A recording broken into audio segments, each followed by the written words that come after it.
Good afternoon, everybody. सर्व बालक आणि पालक, हॉस्टेलर्स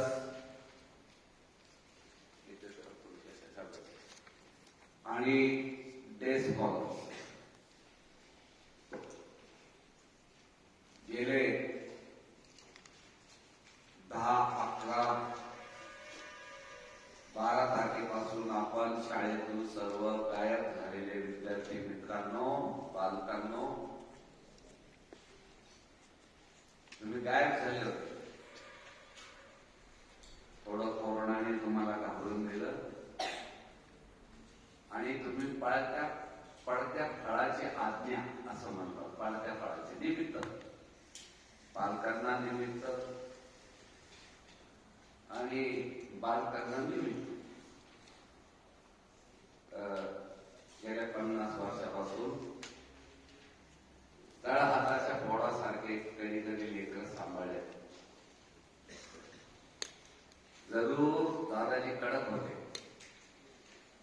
जरूर कडक होते, जरूर स्ट्रिक्ट होते.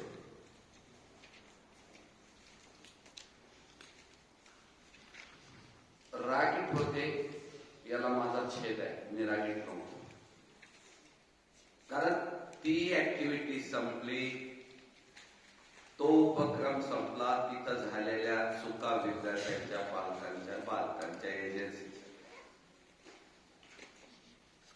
मुलीन केला अवस्थित त्या ठिकाणी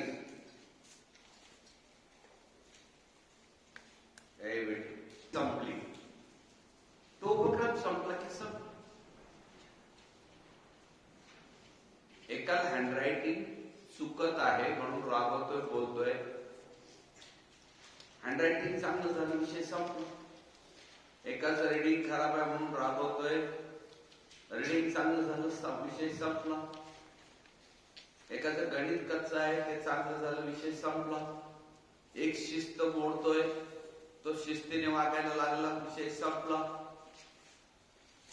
पेपरचा आवाज नको मुला. पवार सर कोणी ती ऍक्टिव्हिटी आटोपली, विषय संपला. लाईफ टाइम कोण कुणाला रागवतंय, कोण कुणाला बोलतंय, कोण कुणाला समजवतंय, कुणाला इतका वेळ आहे. Life time. मुलं 10वी पर्यंत होते, 10वी पास झाला, 10वीची पेपर दिला, विषय संपला. 12वी पर्यंत आहे, 12वी पास झाला, 12वीचा पेपर दिला, विषय संपला. तो पुढे कॉलेजला इंजिनिअरिंग मेडिकल कुठे गेला, काय केला, तो फॉलोअप जरी असला तर त्याने काय करावं, कसं वागावं, इतकं कुणी फारसं लक्ष देत नाही. चांगले वागले त्याचा रिपोर्ट येतो, चांगले वागले घरी नको नको म्हणताना गंध गेला राणावणा. येरे घना येरे घना येरे घना येरे घना नाऊ घाली माझ्या मना. सुगंध सृष्टीमध्ये एकदा दरवळला की त्याचा सुगंध आपोआप सर्वांना मिळतोच. तर तुम्ही जसं सुगंधी होत गेला तुमच्या आयुष्यात, पुढे तुमचा सुगंध इथपर्यंत पोहोच होता. राहताला येत होता, डांगे स्कूलमध्ये येत होता, दादाजी तो सुगंध आजही घेता. विषय संपला. तुम्ही 10वी पास झाले, 12वी पास झाले, पण 10वी पर्यंत कन्नत कुणाला निघत होती, कोणत्या पालकांना, कोणत्या मुलांना. 10वी पर्यंत कन्नत काढणं. आयुष्यभर ते इथं नांदायचं तर नव्हतं ना.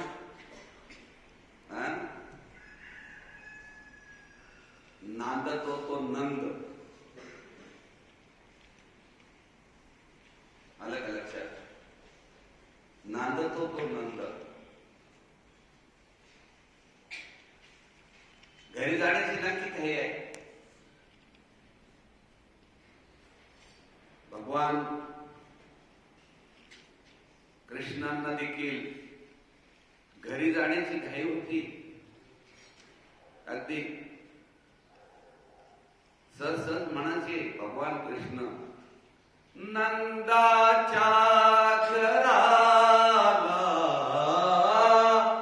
नंदाच्या घराला मग नेई गोकुळाला मग नेई गोकुळाला ओ नंदाच्या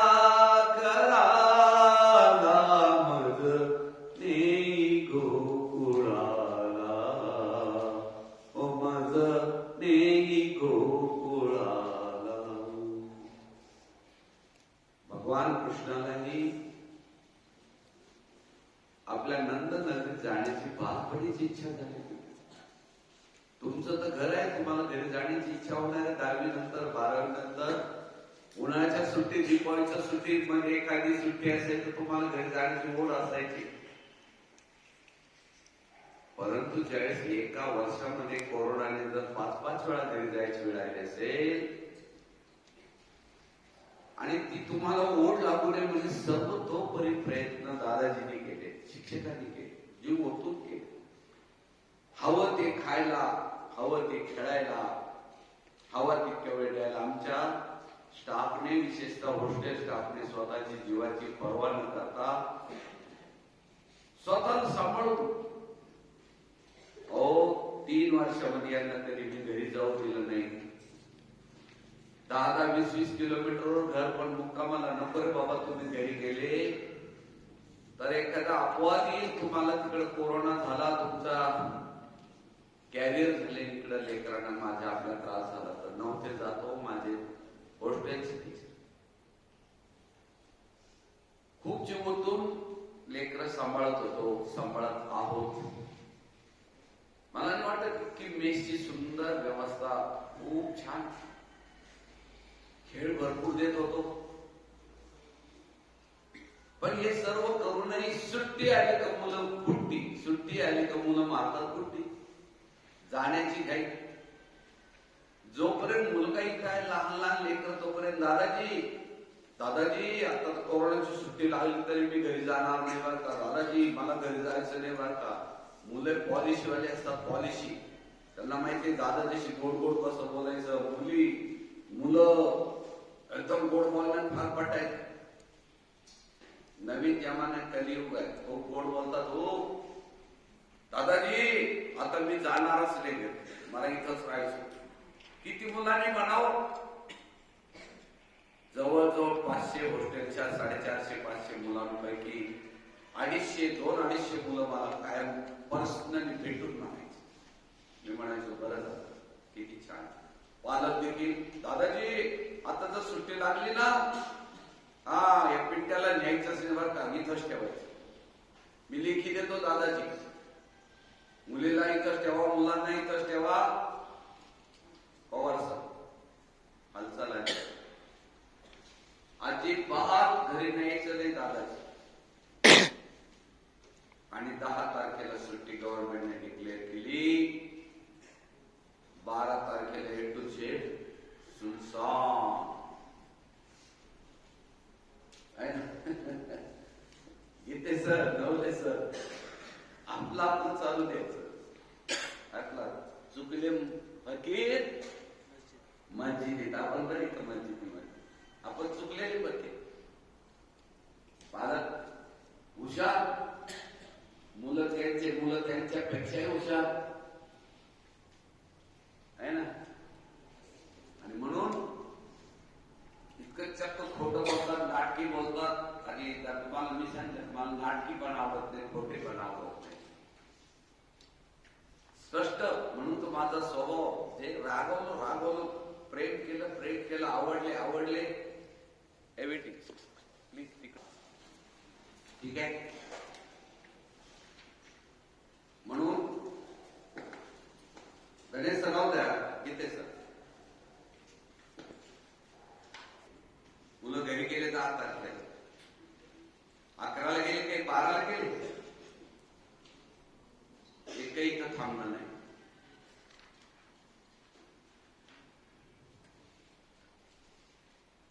पूर्वी मी 10वीची मुलं 100% दिवस 365 दिवस इथं थांबायचे. बसले तो मुलगा.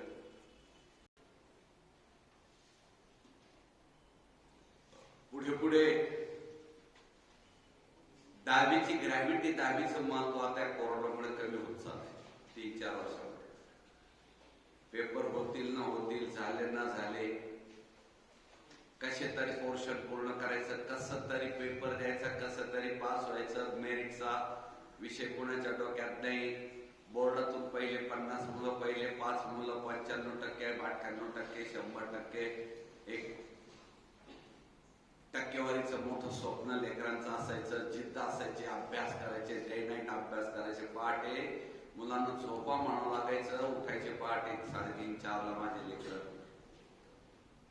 रात्री 12-12 वाजेपर्यंत मार द्यावा लागायचा, रागावा लागायचा, झोपा आले, झोपा गुपचूप उठायचे, परत अभ्यास करायचा. खूप अभ्यास होतो. दादाचे रात्री 11-12 वाजेपर्यंत पूर्वी क्लास घ्यायचे. 10वीच्या मुलांना गणित असो, ग्रामर असो, लँग्वेज असो, लँग्वेजेस असो, सोशल स्टडी असो, विशेषतः गणित, ते नाही. आमच्या स्कूलचे 90% मुलं हे मॅथमॅटिक्स परफेक्ट असल्यामुळे इंजिनिअरिंगला जगामध्ये गेले. पूर्ण जगभर इंजिनिअरिंगला टांगे स्कूलचे मुलं गेले. थोडा आवाज येतोय. आणि म्हणून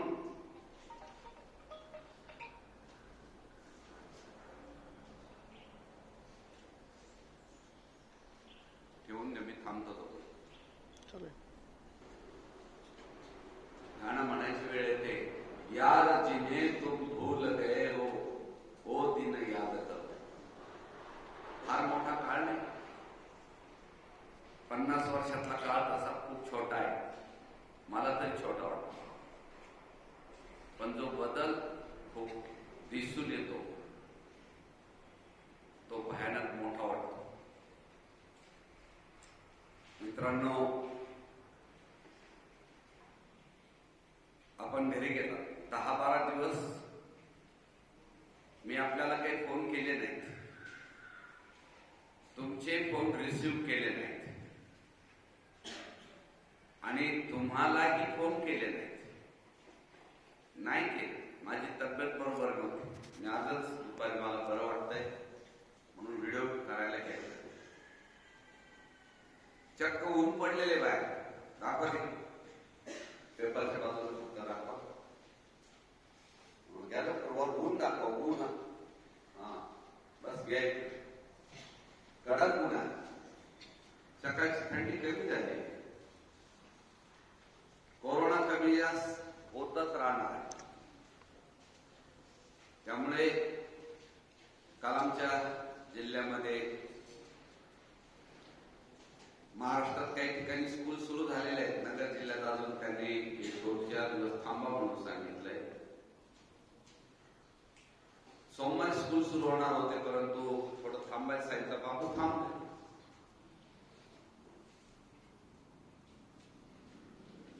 आणि म्हणून आता काय, पुढे काय निर्णय कोण घेणार? पालक की मुलं की शिक्षक? कोण निर्णय घेणार? चक्क सांगू, मला कोणीच म्हटलं नाही पालकांपैकी दादाची स्कूल सुरू करा. मला कोणीच म्हटलं नाही शिक्षकांपैकी मॅनेजमेंट मध्ये सुद्धा की दादाची स्कूल सुरू करण्याचा विचार करा. इथं चालू आहे. जुनी 10वीची आहे, म्हणजे आता यावर्षी 10वीला बसायचे पेपरला मार्च मध्ये. सीबीएसई आणि स्टेटच्या मुलांचे पेपरचे राऊंड चालू आहे. रोज आणि दिवसाड एक पेपर. आता पेपर लिहित आहे 10वीची मुलं. त्यांचे दिवसाड 2 दिवसाड पेपर होते. आता रविवार पासून म्हणजे 1 मार्च पासून डेली पेपर आहे. 1 फेब्रुवारी पासून, 1 फेब्रुवारी पासून डेली एक पेपर, डेली एक पेपर. याप्रमाणे त्यांचे पेपर चालणार आहेत. Alternate day days alternate. अजिबात छानपैकी टाइम वेस्ट इकडे तिकडे केला आणि मस्त अभ्यास केला. त्यानंतर 9वीचे मुलं जे 9वीतून 10वीला गेले आता त्यांचे पेपर अॅन्युअल एक्झाम चालू आहेत आणि सिलेबसही चालू आहे. 9वीतून 10वीत गेलेल्या मुलांचा सिलेबस चालू झालेला आहे. स्टेट बोर्ड आणि सीबीएसईचा स्टेट बोर्डाचे सिलेबस चालू झाला. सीबीएसईचा सिलेबस 1 तारखेला चालू होता. त्याचं थोडंसं राहिलं होतं. पेपरही चालू होते. अॅन्युअल पेपरही चालू आहेत त्यांचे आणि थोडंसं राहिलं तर तास 2 तास एखादा दिवस असा दिला जातो. आणि मला वाटतं रविवारी सर्व सीबीएसईच्या सिलेबस वाटप सोमवारी त्यांचा सिलेबस चालू होत आहे. सुरू झालेलं आहे ऑलरेडी. पहिलं सिलेबस दादाजींनी घेतले तर 15 दिवस आता 12-13 दिवस. आजारी असताना मी सर्व स्टाफ जवळजवळ 50-40-50 स्टाफचे लोक आणि 9वी 10वीचे सर्व मुलं सीबीएसई स्टेट बोर्ड सर्वांना ग्रामर शिकवलं. खूप डीप म्हणजे गेल्या माझ्या कॅन्सरच्या ऑपरेशन नंतर तर इतकं डीप ग्रामर मी करायला लावलं नव्हतं. राऊंड टेबल कॉन्फरन्स सिस्टीमने थोडं मी एक्सप्लेन केलं, थोडं त्यांना करायला लावलं. खूप मस्त काम केलं. मुलं येणार म्हणून आज तयारी आमची स्टाफची मस्त आहे. पहिलं basic grammar English, Hindi, Marathi अतिशय छान पद्धतीने ती तयारी आमची झालेली आहे. आणि मग सांगितल्याप्रमाणे 10वीचे पेपरचा राऊंड चालू आहे. 9वीचे सिलेबस चालू आहे. पेपरही जवळजवळ आटोपत आलेले आहे. वार्षिक अॅन्युअल एक्झाम थोडी राहिलेली आहे. 1-2 पेपर राहिले चालतात. आता प्रश्न आहे KG ते 8वी काय करायचं, कधी यायचं. बाहेरून लख पडलंय. थंडी आता बरीच कमी झाली. त्यामुळे आता गव्हर्नमेंटच्या निर्णयाकडे वाट आम्ही पाहतो. गव्हर्नमेंट म्हटलं चालू करा कर, गव्हर्नमेंट म्हटलं नका करू. आता पालकांची इच्छेप्रमाणे मुलांची इच्छेप्रमाणे आता चालता येणार नाही. इच्छा राहिली. पालकांना सांगितलं होतं की जरी आला कोरोनाचा तर तुम्ही मला विनंती केली, पत्र दिलं तर मी सर्व हॉस्टेलचे मुलं इथं सांभाळायला तयार आहे. तुम्ही फक्त यायचं नाही, भेटायचं नाही. शिक्षक इथे येऊन शिकवणार होते, नाही कुठे तुम्ही एकट्याने शिकवलं असतं. मस्तपैकी बेसिक सर्व गणित असं ग्रामरचं घेत बसलो असतो.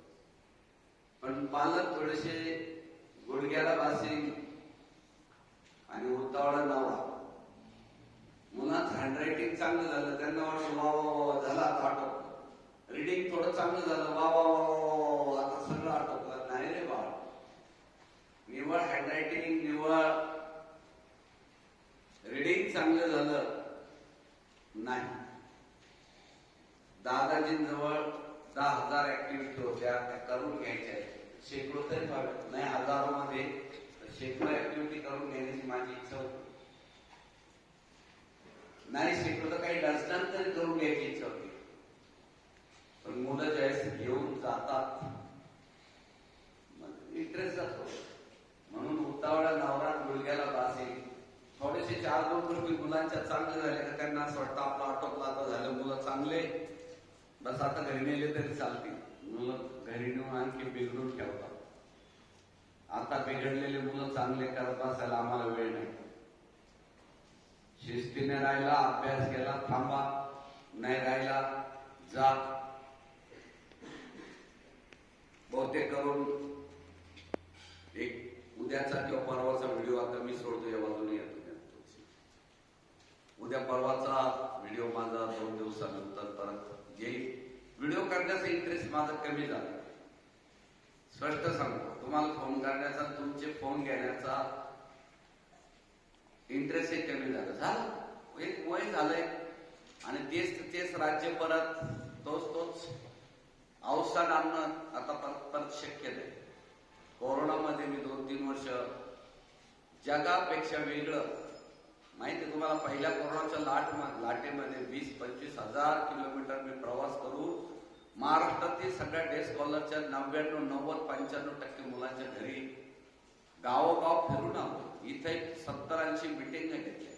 कोरोना महाभयानक असताना मी परमेश्वर कृपेने मला अजून कधीही कोरोनाचा थोडा देखील त्रास झालेला नाही. इतका फिरलो, एवढे फोटो काढले, एवढे तुमचे सत्कार स्वीकारले. कुणाला जेवणाचा त्रास दिला नाही, कुणा पाण्याचा दिला नाही, कुणाला चहाचा त्रास दिला नाही, कुणाला नाश्त्याचा त्रास दिला नाही. आणि सर्व करूनही व्यवस्थित चालू होतं. पण तुमचा डळमळीत विश्वास असतो. इतर शाळेचा तुम्ही इतर शाळा समजून आणि इथं जर व्यवहार करत असाल तर इथं गुण फार येणार नाही, फायदा होणार, अजिबात फायदा होणार. 100% विश्वास, 100% ध्यान, 100% ज्ञान, तसं 100% पालकांचा विश्वास. आता पालक फोनवर बोलते, दादाजी हो हो माझा 100% विश्वास आहे. मुलं का घरी का नेले? हो बाबा, होय मावशी, कशाला मुलं नाही घरी? काय काम होत?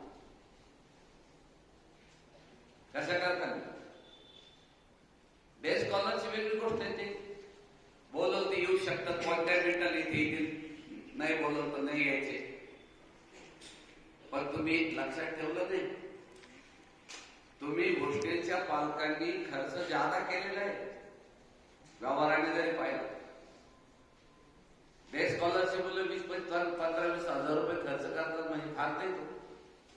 आजच्या काळाने जगातील फीच्या तुलनेने फार थोडे, त्यांना काय वाटत नाही. अरे तुम्ही 70-80-90 हजार रुपये जर तुम्हाला हॉस्टेलवाल्याला खर्च येतो तर तुम्ही का गावपणा करता? का विश्वास 100% ठेवत नाही?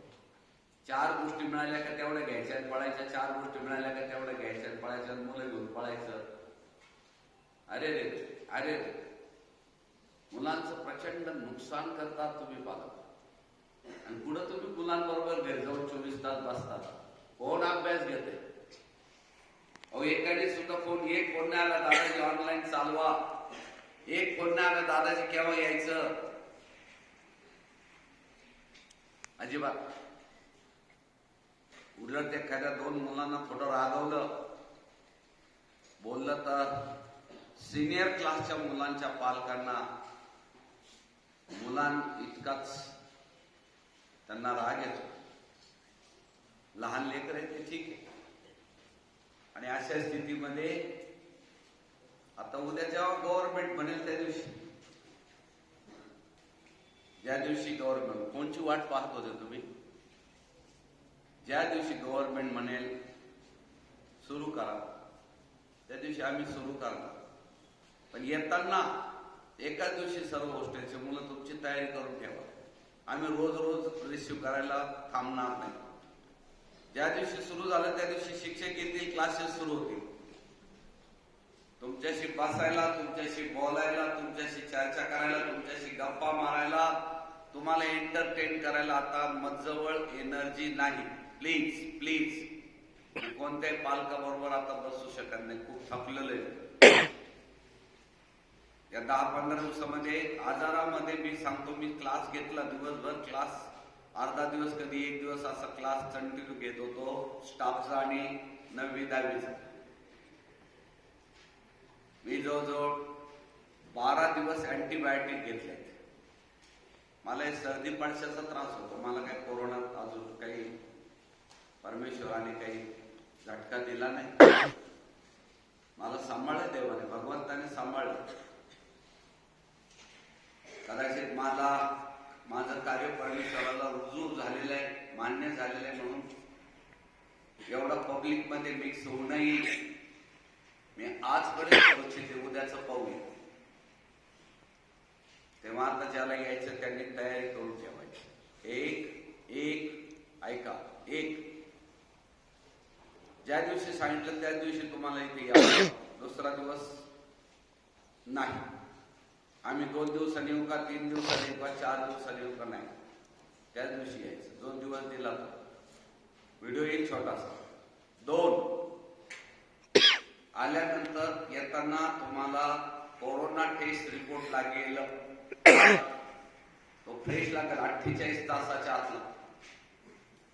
हॉस्टेलला इथं प्रवेश करताना 48 तासाच्या आतला. तो जर 4-5 दिवस अगोदर असेल तर चालणार नाही. समजा दुपारी 12 वाजता तर मागचे 12 त्याचे मागचे 12 असं 48 तासाच्या आतला तुम्हाला रिपोर्ट लागेल. 3, तुमची 1 रुपया जरी स्कूल फी, हॉस्टेल फी, बस फी, कॉशन मनी, दुकानातली बाकी 1 रुपया जरी असेल, क्लिअरन्स नसेल, कृपा करून आपण सगळं क्लिअरन्स झाल्याशिवाय ऑफिसकडे येऊ नये. ऑनलाईन पाठवून द्या. इथं चौकशी करून घ्या गुंजाळ सरांनी यांना. परत तेच जवळजवळ त्या गुंजाळ सरांनी आम्ही आता काढलंय. तुम्हाला यावर्षी पवार सर, गुंजाळ सर, गणेश सरांनी 20 ते 22 वेळा फोन केलेले. एवढी हमाली कुणी करणार नाही. ऑफिसच्या लोकांनी, गणेश सर बसतात फोनवर, खोटं बोलतात. पालक 2 दिवसाने पाठवतो, 3 दिवसाने पाठवतो, उद्या भरतो, 4 दिवसाने भरतो, 26 तारखेला भरतो, 25 ला भरतो, आल्यावर भरतो, सोडून जातो, पळून जातो. बसचे असतील कुणाचे आज उद्याकडे 2 दिवसात पाठवून द्या. सगळं सोड करता येईल. म्हणणं आहे पैशाशिवाय आम्हाला संस्था चालवतात येता नारायण. आमच्याकडे काही कारखाने नाही, कोणी डॉन नाही, कोणी गॉडफादर नाही, कोणी मंत्री नाही, एखादी राजकीय पार्टी नाही, किंवा आमच्या मागे एखादा दैवत मोठं कोणीतरी महान पैशावाले साधू आहे. आंतरराष्ट्रीय आम्हाला फंड्स मिळतात असं काही नाही. काहीच नाही. कुणाकडनं रुपये मिळत नाही. आहे त्याच्यात काटकसर करून आपण चालवतो. ही शाळा कशी तर काटकसरीची. ही शाळा कशी उभी राहिली तर काटकसरीने उभी राहिली. जी फी आहे त्याच्यात काटकसर करून, काटकसर आहे काय अर्ध्या पोटी राहत नाही मनुष्य, पोटवरच जेवतो, पण नासधूस होऊ देत नाही. फेकाफेकी आम्ही करत नाही. इथल्या प्रॉपर्टीची फेकाफेकी करत नाही. आधी एवढा छोटासा विटाचा तुकडा राहिला तरी तो आम्ही वापरून घेतो. इतका दगड शिल्लक राहिला तरी वापरतो. इतकी सळी राहिली लोखंडाची तरी वापरतो. जसं मेस मध्ये गोष्ट राहू देत नाही तसं आमच्या कोणतंही मटेरियल एवढं झाडाची फांदी आम्ही व्हायला जाऊ देत नाही. गोठ्यातलं इतकं शेण व्हायला जाऊ देत नाही का छटाक दूध व्हायला जाऊ देत नाही. आम्ही प्रचंड काटकसरीतून ही संस्था चालवतो. आणि ही चालवताना 24 तास डोळ्यामध्ये तेल घालून आम्हाला 20-22 वर्षाच्या कॅम्पसमध्ये सतत जागृत राहावं. श्रम आमचे वेळ व्हायला जाऊ देत नाही. कोणत्या शिक्षकाचे श्रम व्हायला जाऊ देत नाही. शिपायाचे श्रम व्हायला जात नाही. ड्रायव्हरचे असो, क्लर्कचे असो, कोणाचे श्रम व्हायला जात नाही. काटकसर कुठं नसते. मॅनेजमेंट, काटकसरीचं मॅनेजमेंट, याच्यामध्ये हजारो गोष्टी असतात. कुठं काटकसर करायची. हा शेजारी लाल पाडा लावलेला कोणत्या फोटो काढा. बस याचे पडदे 30 वर्ष झाले माझ्याकडे पडदे आहेत. त्या खाली मॅटचा फोटो काढा. या मॅट 25, 30 वर्ष माझ्या मॅट खराब होत नाही. बल उडत नाही. फार रेअरली. कुठेही नुकसान नाही. गाया रोज घ्याल विका असं करत नाही. खूप सांभाळून आम्ही जनावर सांभाळतो, घोडे सांभाळतो.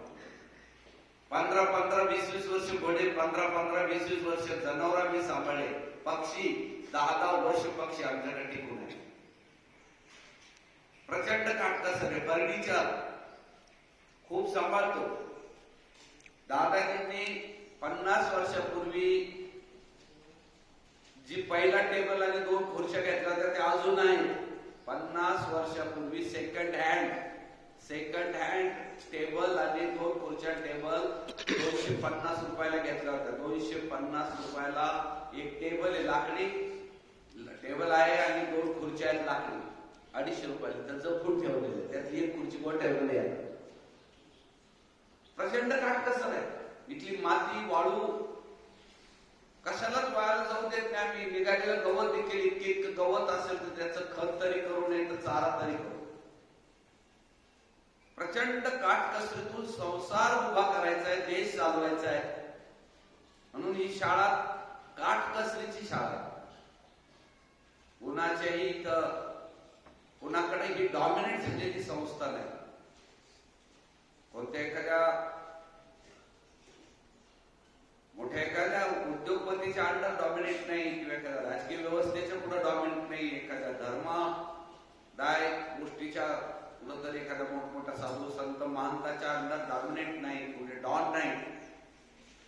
मग या काटकसरीतून उभे राहिलेली संस्था आहे. बाबांनो प्लीज, तुम्ही जे आता रक्कम भरणार आहात, पहिली गोष्ट 30 तारीख शेवटची आहे उद्याची.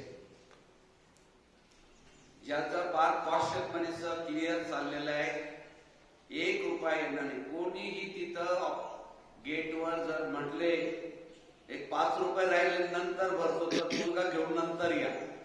विशेषतः डे स्कॉलरचे पालक प्लीज कोणी कटकट गेटवर घालायचे नाही. कटकट घालण्यापेक्षा टीशी माझी भाषा आहे. 50 वर्ष मी अनेक गोष्टीला फेस केला. माझा मुलगा, माझी सून, माझा स्टाफ यांना कोणत्याही कटकटीला समोर जायची गरज लागेल ना, ही अपेक्षा असते. काही विदूषकपणा कोणी करू नये. तुमच्याजवळ नाही पैसे, महिन्याने मुलाला पोहोचतात, तेव्हा पहिले क्लिअरच करा. परत सांगतो, तुम्ही सर्वांनी 30 तारखेपर्यंत म्हणजे इथं पोहोच करायचा. 24 तास आधी तुम्ही कोरोनाची टेस्ट, सर्व त्याचे कपडे पॅकिंग करून ठेवा. थंडी आहे अजून 15 दिवस, 1 महिना. वॉर्म क्लोथ जे असतात म्हणून ब्लेझर आणि शाळेचं ब्लॅक कलरचं स्वेटर आहे ते कंपल्सरी पाहिजे. ब्लेझर, स्वेटर, सॉक्स पाहिजे. सर्व क्लिअर. म्हणून येताना आता जे राहिलंय ते थोडस सिलेबस राहिले, थोडं राहिलं, थोडं सिलेबस घेऊन रिव्हिजन घेऊन ऐका पुढचं काय. थोडं सिलेबस राहिलेलं असेल, कुणाचं केजीचं राहिलंय, प्रायमरीचं राहिलं, मिडल स्कूलचं राहिलंय, 9वी 10वीचं आटोपलं, 10वीचं 100% जवळजवळ आटोपलं. सीबीएसईचं थोडं राहिलंय, 2 दिवसाचं. 10वीचं चालू आहे आणि 9वीचा नवीन सिलेबस चालू झालेला आहे, म्हणजे नवीन 10वीचं राहिलं. 8वी पर्यंत थोडंफार सिलेबस राहिलं, ते पूर्ण होईल, रिव्हिजन होईल आणि अॅन्युअल एक्झाम होऊन लगेचच नवीन वर्षाची सुरुवात होईल. नवीन वर्षाची सुरुवात जून पर्यंत वाट पाहायची नाही, कारण परत जर जून मध्ये काही पावसाळ्याच्या सुरुवातीला कोरोना वाढला, परत नवीन व्हेरियंट आला तर काय करायचं. हे नॉन स्टॉप व्हेरियंट्स आहेत. फौजा सुटलेल्या आहेत. पूर्ण जगामध्ये व्हेरियंटच्या लाटी येऊन राहिल्या आहेत. परत जर व्हेरियंट आला तर आपलं कोणत्याही वेळी आपलं रन करून ठेवायचे, रन रेट वाढवायचा आणि रन करून ठेवायचे. काही प्रसंग आला तरी आम्ही सामना देऊ, लक्षात ठेवा. म्हणून अजून काही मुद्दे असले सांगा पटकन. तेव्हा सिलेबस लगेच सुरू होणार. परीक्षा चालतील, पोर्शन राहिलेलं कम्प्लीट होईल. परीक्षा चालतील, नवीन सिलेबस लगेच सुरू होत आहे. पालकांनी नवीन पुस्तकं घ्यायला सुरुवात करायची आहे नवीन वर्षाची. जसं 9वीच्या सर्व मुलांनी काल परवा 5-6 दिवसापूर्वी सर्व पुस्तकं घ्यायला सुरुवात केलेली आहे. 9वीच्या मुलांनी जे विषय त्यांचे चालू झालेले आहेत. आमच्याकडे डाल्टन पद्धत आहे. वेगवेगळ्या वर्गांचे वेगवेगळे विषय 3-3 दिवस होतात आणि एक 10% पोर्शन प्रत्येक 3 दिवसात 10-15% पोर्शन आम्ही घेत चालतो, पुढे चालतो. अतिशय सिस्टमॅटिक प्लॅनिंग असतं. शांतता आहे, सौंदर्य आहे, जेवण आहे, अतिशय स्वच्छता आहे, अतिशय शिस्त आहे.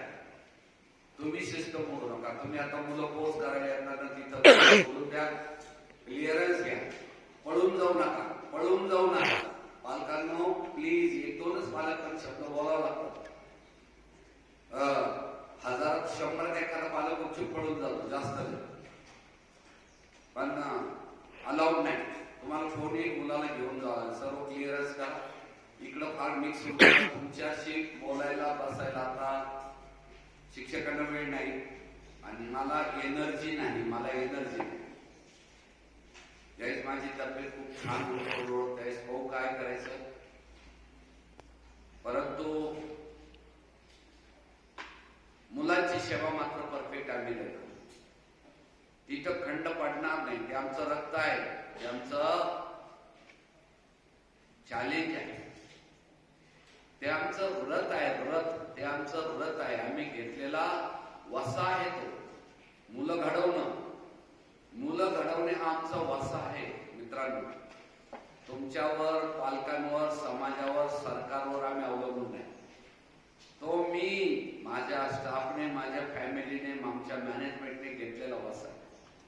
माझा ज्ञानेश पूनम तुम्हाला आज 15, 16, 20 वर्ष होत आले. ज्ञानेश 1 मिनिट सुद्धा एक लिटर पुढं वेळ त्याच्या आयुष्यात देत नाही. पूनम देखील देत नाही. इथला स्टाफही वेळ देत नाही. विशेषतः हॉस्टेलचा स्टाफ प्रचंड डिवोटेड आहे आणि डे स्कॉलर खूप त्यागी आहे, खूपच डिवोटेड आहे. तेव्हा घेतला वसा टाकायचा नाही आणि तो टाकणार नाही. मुलं घडवत राहू.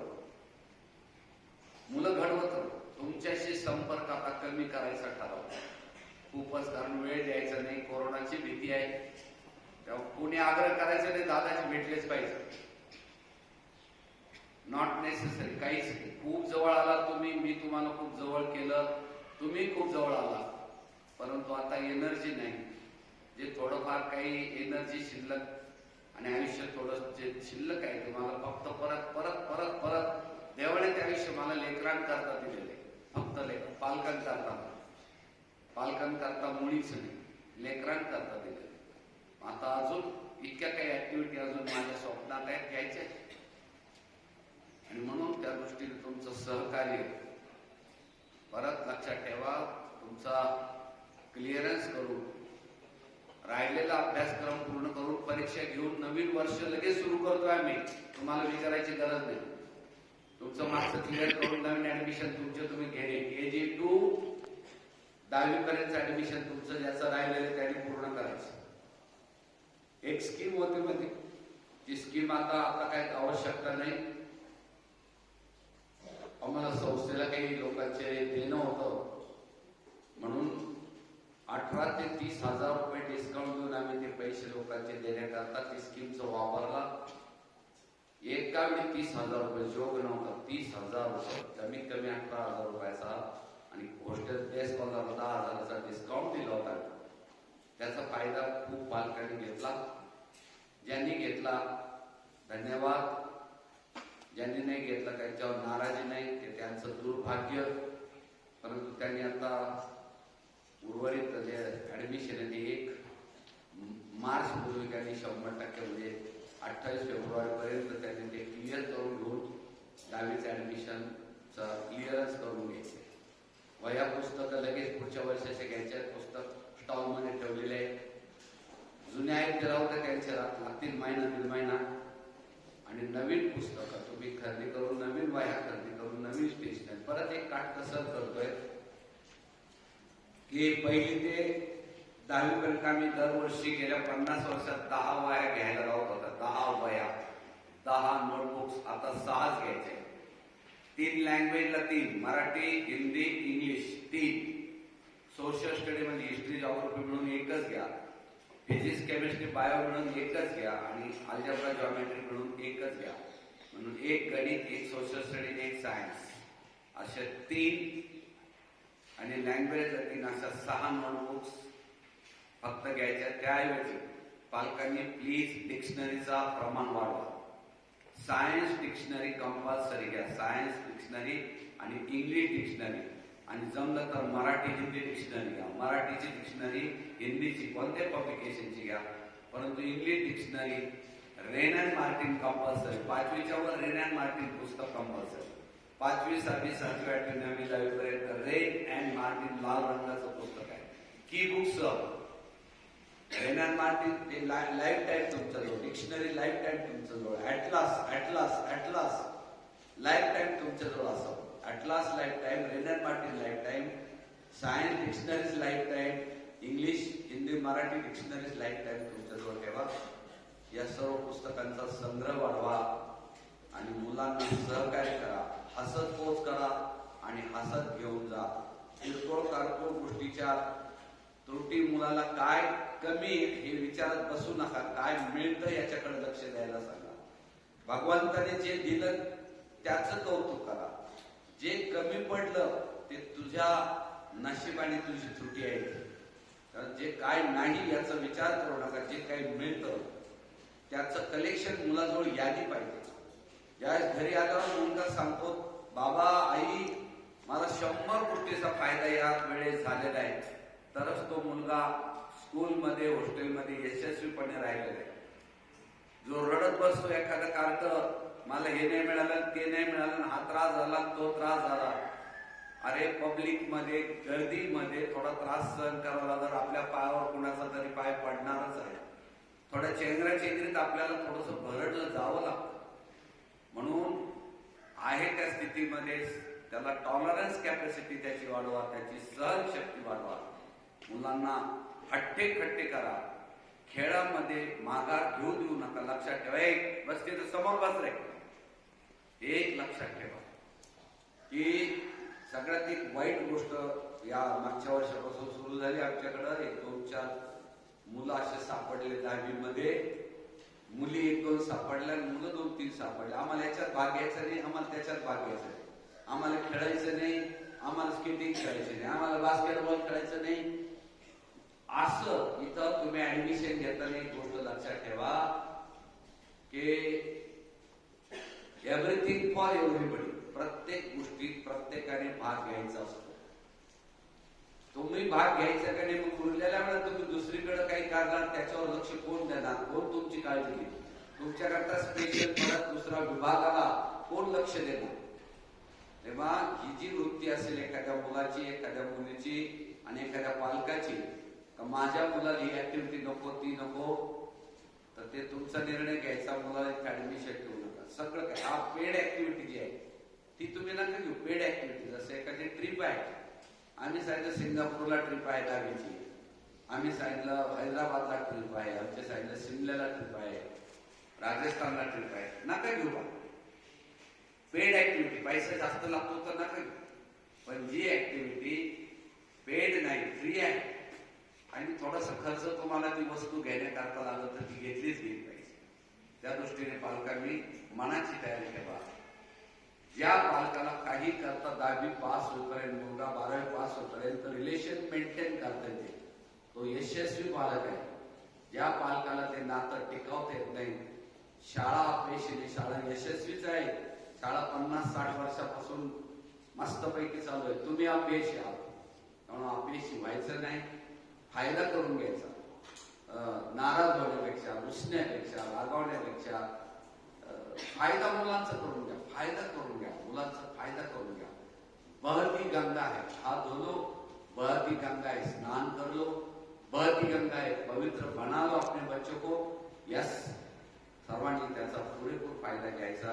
ही सर्व पालकांना विनम्र विनंती. काही सूचना पडतात मोठे स्विमिंगचं आणि ऍक्टिव्हिटी आपल्याला बेसिक करून भेटतं. बऱ्याच ऍक्टिव्हिटी घ्यायच्या आहेत. पण आता उन्हाळा हिवाळा संपल्यानंतर स्विमिंग चालू होत आहे. आता जवळजवळ 1 फेब्रुवारी पासून किंवा 5-6 फेब्रुवारी पासून 3 महिन्याचा स्विमिंगचा कोर्स आहे. तो पूर्ण केलाच जाणार आहे. पूर्ण स्विमिंग कोर्स. पालवे, तो स्विमिंग कोर्स कोण आहे तो? त्या स्विमिंग कोर्स मध्ये ज्याला शक्य, ज्याला इच्छा आहे त्याने त्या स्विमिंग कोर्स मध्ये ज्याला भाग घ्यायचा त्याने तो भाग घ्यायचा आहे. त्याचा खर्चाचं बजेट तुम्हाला दिलं जाईल. आता बऱ्याच काही ऍक्टिव्हिटी 2 आहे. ग्राउंड ऍक्टिव्हिटी वेगळ्या, गॅदरिंग ऍक्टिव्हिटी वेगळ्या, ट्रिपची ऍक्टिव्हिटी वेगळ्या आणि अकॅडमिकची ऍक्टिव्हिटी वेगळ्या. परत 4 शब्द लक्षात आहे. Academic activity must, sports activity must, trip activity ऐच्छिक आहे, ग्राउंड ऍक्टिव्हिटी काही ऐच्छिक काही मस्त आहे. या सर्व ऍक्टिव्हिटीमध्ये सहभाग, जितका रिस्क आहे तिथं नका घेऊ. जिथं तुम्हाला असं वाटतं भीती वाटते, उद्या हॉर्स रायडिंग काही पालकांना वाटतं नको तर नको, तिथं रिस्क असते. किती जपलं तरी घोडे येते, प्राणी येतो, म्हणून आम्ही जपतो, पण तरी काळजी घ्यावं लागतं. परंतु उद्या खो खो खेळताना पाय घसरला, फ्रॅक्चर झाला, स्केटिंग मारून पडला, कबड्डी खेळताना पडला, व्हॉलीबॉलला डोक्याला लागलं, किंवा बास्केटबॉल खेळताना थोडा घसरला, ते थोडस होऊ शकतं. त्याला पर्याय नाही काय. त्याला इतकं किती जपलं तरी ते किरकोळ असतं, असं मुलं गोंधळ घालतात.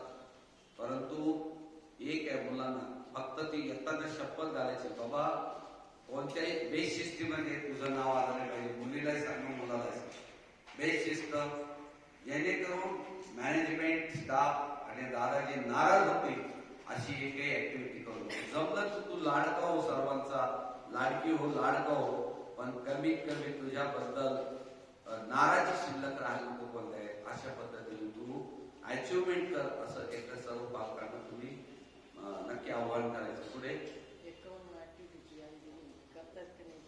तुम्हाला एकावन्न ऍक्टिव्हिटी दिल्या होत्या, 10-12 तारखेला पाठवल्या होत्या. किती पालकांनी ते एकावन्न ऍक्टिव्हिटी केल्या, किती मुलांचे 1,500-2,000 पेजेस लिहून झाले, किती मुलांनी science dictionary, Marathi, Hindi, English डिक्शनरीचे पारायण केले. एकावन्न ऍक्टिव्हिटी यादी पहा तुम्ही. त्या याद्या डिस्प्ले झाल्या, तुमच्या डिसअपिअर झाल्या, परत त्याची प्रत काढून दिलेली नाही पालकांनी तुम्हाला, घरामध्ये जाऊन ठेवलेली नाही. बाबा हे 51 ऍक्टिव्हिटी झालेल्या आहेत. तुम्ही आज परत पाहत 51 ऍक्टिव्हिटी तुमच्याजवळ आहेत का? जर त्या पालकांनी ती 51 ऍक्टिव्हिटीची यादी प्रिंट काढून मोबाईल मधून प्रिंट काढून घरात जर लावलेच नसेल आणि त्या एका ऍक्टिव्हिटीला टिक मार्क केलेलं नसेल, तर ते पालकत्वाला योग्यतेला कमी पडतात असं नक्की समजायचं. ते पालकत्वाच्या योग्यतेला कमी पडतात 100%. आणि ज्याची 51 ऍक्टिव्हिटी झाली त्याने पालकांनी सही करून माझ्याजवळ तो कागदपत्र मुलाजवळ द्या, आणि ज्या दिवशी मुलं येतील ती कोणती तारीख आता होईल, गव्हर्नमेंट सांगेल ती तारीख, मी नाही ठरवत. मी तारीख ठरवत होतो, पालक माझ्या तारखेप्रमाणे फिरत नाही, ऐकत नाही.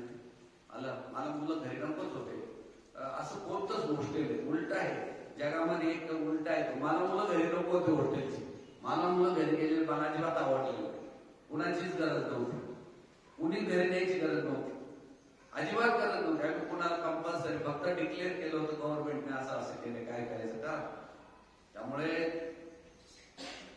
तुम्ही ती यादी द्या आणि सांगा 51 ऍक्टिव्हिटी पूर्ण केल्या. त्या मुलांचा दादाजी अजूनही सन्मान करतील, त्या पालकाला एक हॅपी कॉल दिली त्या मुलांना. 51 ऍक्टिव्हिटी झाल्या, त्या मुलांना दर आठवड्याला हॅपी कॉल द्यायला, त्यांनी घरच्यांना फोन लावायचा. नाही तर आता बर्थडेला फोन नाही लावायचा, तुम्ही बर्थडेला यायचं नाही, बर्थडेला जायचं नाही, लग्न कार्याला ज्याला मुलांना न्यायचंय. परत सांगतो, 1-2 मुलांचे मला आता फोन येत होते मध्यंतरी. 1-2 मुली होत्या आणि 2 मुलं होते, 4 चौघ होते.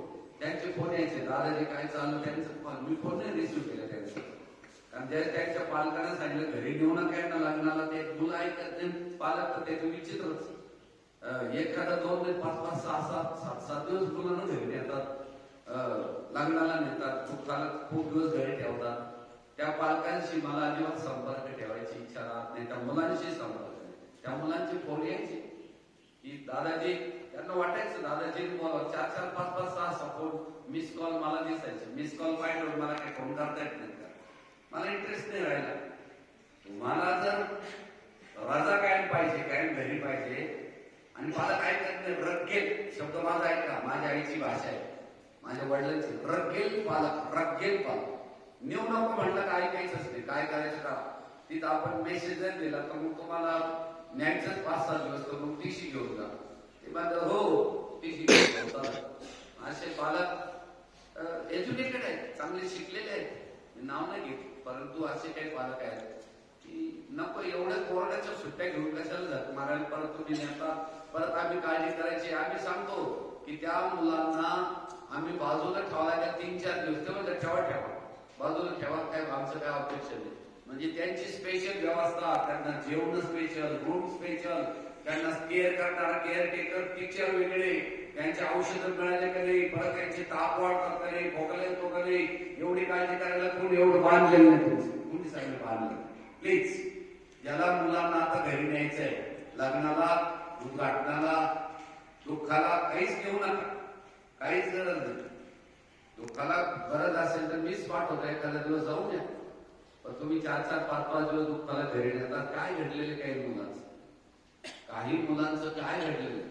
एक मागच्या वर्षीच एक मुलगा त्याची आजी वारली म्हणून गेला, तर ते 1 वर्षाने तो शाळेत आला. 1 वर्ष शॉक बसेल. आजी वारली म्हणून त्याला घरी नेलं. मला 1 वर्ष माझं नातेवाईक होती, बस 7-8-10 महिन्यानं मला वाटतं तो मुलगा 7-8-10 महिन्याने आला इथं. 10वीचा मुलगा आहे, 10वीला मुलगा 7-8 महिन्यानं घेऊन इथे येतात. पालक म्हणे आता सांभाळत असतात. ते पालक खूप लाडाचे होते, खूप प्रेमाचे होते, खूप जवळ झाले. मी त्यांच्या घरातलं जातो, ते माझ्या घरातलं झाले, परंतु त्याची शिस्त नाही पाळली. शेवटी त्या मुलाचं नुकसान त्यांच्या हाताने त्यांनी करून घेतलं. मुलाला घरी काढून घ्यावं लागलं, नाही घेतलं होतं, परंतु पोरगे चुकीचं वागायला लागलं, आगाऊपणा करायला लागलं. पालकांच्या समोरच ऍडव्हान्स पोरग त्याचा रकेल झाला. तो घरी 7-8 महिने राहिल्यानंतर मोबाईलचा अति वापरामुळे, घरातील फ्री वातावरणामुळे पोरग कंट्रोलच्या बाहेर गेलं त्या पालकांचं. फार मोठं उदाहरण आहे आमच्या शाळेच्या इतिहासातलं मोठं उदाहरण घडलं. एकदम घरगुती रिलेशन असताना देखील त्या पालकांना त्याचा फायदा घेता आला नाही, फायदा आणि तोटा करून घेतला त्याने. त्यामुळे सर्व पालकांनी रजा ज्याला टाकायची त्यांनी आत्ताच त्याला महिनाभर घरी ठेवा. तुमच्या घरी लग्न असेल, आत्याचं लग्न, मामूचं लग्न, मामीचं लग्न, काकूचं लग्न, हे लाडातले तुमची गोष्टी तिकडेच ठेवा. आपल्याकडं या व्यवस्थित आम्हाला सांभाळता येणार नाही. आणि ज्या पालकांना मुलं अशा काही रिलिजियस शांती करायची, सगळं घाणेरडं. आपण जर म्हणलं मुलगा त्रासदायक आहे, मुलगी लगेच ती घरी जातात. पोरगं का त्रासदायक आहे, कुणीतरी सांगतात गुरुदांना शांती करून टाका, लगेच निरोप येतो. दादाजी त्याची 4-5 दिवस शांती करायची, जा घेऊन घरी, कायमचीच घेऊन जा, टीसी घेऊन. तेव्हा शांती भेटती काही नाही. तुम्हाला तो जर विचित्र वाटतो की ठेवून भेट पहा ना, त्याचा 2 कानामागे ठेवून द्या. प्रेमाने सांगा, रागाने सांगा, परंतु काय फक्त कोणती शांती केली ना आमचं करून ती कुठली पद्धत काय आता पहा. किती आळा पाठीमागे जायचंय तुम्हाला, किती मागासलेपणा ठेवायचंय ते तुमचे तुम्ही ठरवून टाका. शांती करून होत असेल तर मी दररोज ते यज्ञ कराल आणि शाळेला करोडो रुपये उपलब्ध करून घेईल, शांती करून काहीतरी करून. कशा करता काय करत बसतो. मनाला समाधान वागण्याकरता काम करा, कष्ट करा, त्याच्यातून जे समाधान ती शांती आम्हाला. हे लक्षात ठेवा. काय बोलायचं सांगायचं आवाज सर काही